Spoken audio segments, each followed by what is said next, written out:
Hello and welcome back to another lecture from organic chemistry. Last lecture, we were talking about IR spectrum, and we said that whenever you see a spectrum, put a line somewhere around 1500, and the region that is 1500, less than 1500, we called it fingerprint region, and we said it's not really that helpful. Why? Because it's going to be so crowded.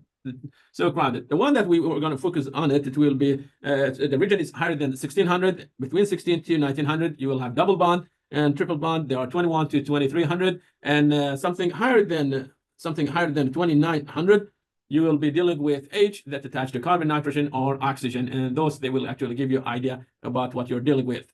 Okay. And the area that is higher than 1500, we call it the diagnostic region. So your zoom or focus is going to be on the region higher than 1500. Okay. The spectrums that here, I see two spectrum here. One it says for two the propanol, and next one is for 2-butanol. Okay, clearly one it has 4 carbon, this one it has 3 carbons. Okay, as you looked, like the spectrum, they look like the same. Okay, and so for now I can say you have CH. Okay, CH here, and also this region is showing me that I have OH. I can see the same thing here. So I can't really differentiate those two spectrums from each other. Why? Because you're looking for functional group. And what do we have, common between those two molecules? OH. Okay, so the functional group in both cases is going to be the same. And that's not going to be surprising to see the same spectrum for both of them. Okay. Now, if you see, like if you start getting different electronegativity, because you have different electronegativity, you will have different polarity. And that difference in electronegativity, it can be achieved through different in hybridization, okay? Different in hybridization. As you increase the percentage of s orbital, because it gets more electronegative, so 50% s and 50% p, as you increase the s character, because it gets more electronegative, you will be dealing with a shorter bond. And because it's a shorter bond, you have to spend higher energy to vibrate it. So CH, when it's attached to sp3, okay, in the carbon with the sp3 hybridization, you need to spend 2900. If you turn it to CH, like to sp2, now that the percentage of S from 25% went to 30, almost 33% S character, the bond got shorter, and now you have to spend higher energy. And if you push it to 50%, you need to spend 3300 to vibrate that bond. Okay. So as you see, okay, for alkane, because we have sp3 carbons, all the carbon are saturated and they have sp3 hybridization, the CH stretch is going to show up around 2900. Okay, so around 2900. For alkene, you have sp2 hybridization, so you will have a carbon that's attached to another carbon, and that carbon might have hydrogen, okay, hydrogen attached to it. This carbon is sp2 hybridization, and because it's sp2 hybridization, the bond is going to be shorter. And now that it's shorter, it will cost you more energy. And the energy is going to be around, say, 3100. And if it's alkene, that's going to be sp. Okay, you have 50% s character. You need to spend way more energy to vibrate, okay, to vibrate or stretch, actually, that bond. And in this case, it's showing up around 3200. So as we move from sp3 to sp hybridization, or increasing s character, the bond gets shorter.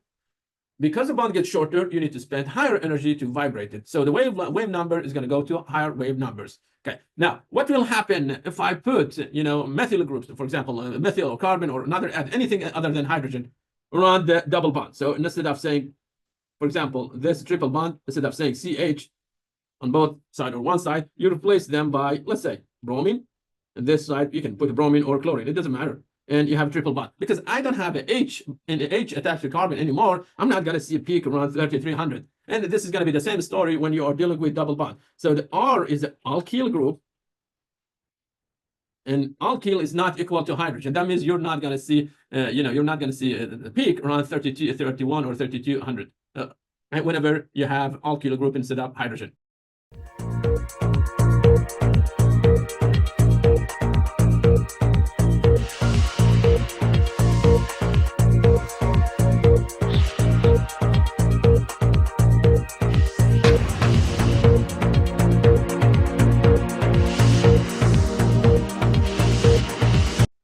Let's practice some example. Okay, okay, we have 3 compounds. Those are our compounds. Give me. Those are our compounds, and we need to assign them to the 3 spectrum that we are dealing with. Okay, and I'm gonna highlight this region, and then let's see what's that region. That region represents CH. Okay, and in this case, you have a carbon with sp3 hybridization. Okay, And where's the 1500? This is going to be the 1500. Okay, so let's highlight the 1500 is somewhere there. So let's say this is the 1500. I don't see, you know, okay, specific peak higher than 1500. Okay, so I'm not going to bother much about this region. I can ignore it for a second. The main character here, I have one peak around 2900 or 32, 31, sorry, 30 maybe. Okay, next, let's find the 1500. The 1500 is somewhere here. Okay, now we have a new peak. And what's peak? That's a new peak. Okay, also, we got something here. We got something here. Okay, so we do have this. Okay, we have that one. We have it in all of them. So that's common. And that represents CH. And carbon is sp3. Okay, but we are getting new peaks. We are getting new peak, and that peak is right, okay, here. If I find the 1500, that's going to be the 1500. It's somewhere here.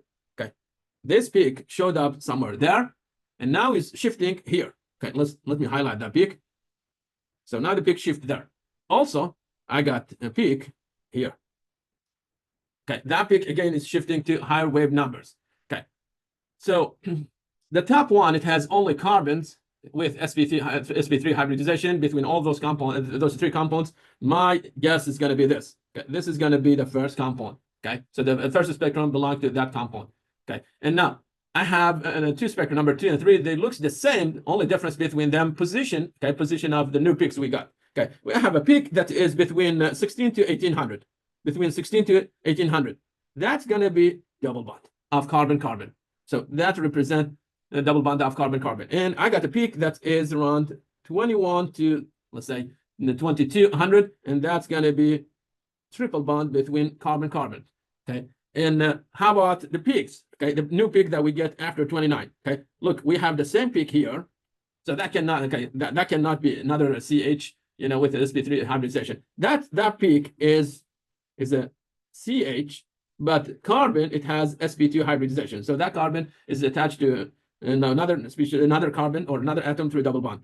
Okay, but that carbon, it has sp2 hybridization.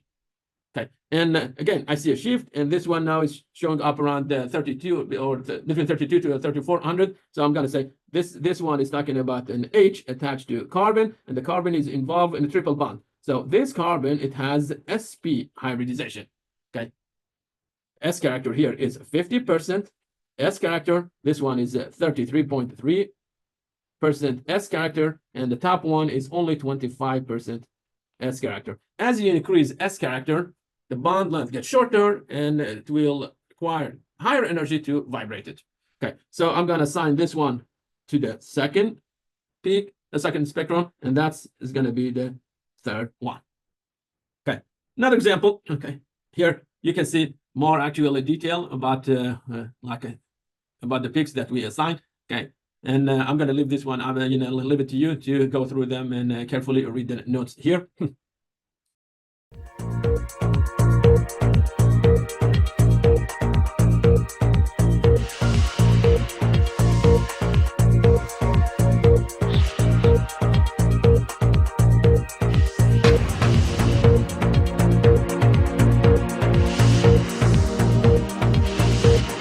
Okay, we have two compounds. Okay, in both compounds, they have triple bonds. So let's highlight the triple bonds.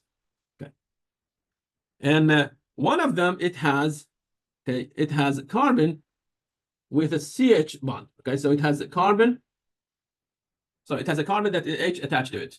Okay, so that means around 3400, I should see a peak. I should see a CH peak. And here you go. I see a peak here around higher than 3000, or maybe if this one is 3500, so that peak is around, as it says, it's 3300, and that should be an H attached to a carbon, and that carbon is involved in a triple bond. Okay, so we have a carbon involved in a triple bond and an H there. The frequency, or the way, the peak that we see there is for CH vibration. Okay, and I don't see any peak here. Okay, I don't see any peak higher than this one. Okay, and that one. Okay, and maybe let me use yellow for this region. That represents CH with sp3 hybridization. Okay, and That's going to be this peak. Okay, I don't see any peak here. It means I don't have H attached to carbon with the sp hybridization. And if you zoom on this region, okay, you see carbon is not connected to hydrogen. It has two carbons on both sides. Okay, so you're not gonna see this peak. Okay, that peak you're not gonna see it. Okay, but you should see like a carbon-carbon stretch. And I'm talking about triple bond. Okay, and yes, I see it. Okay, I see that the stretch, and okay, the stretch is here.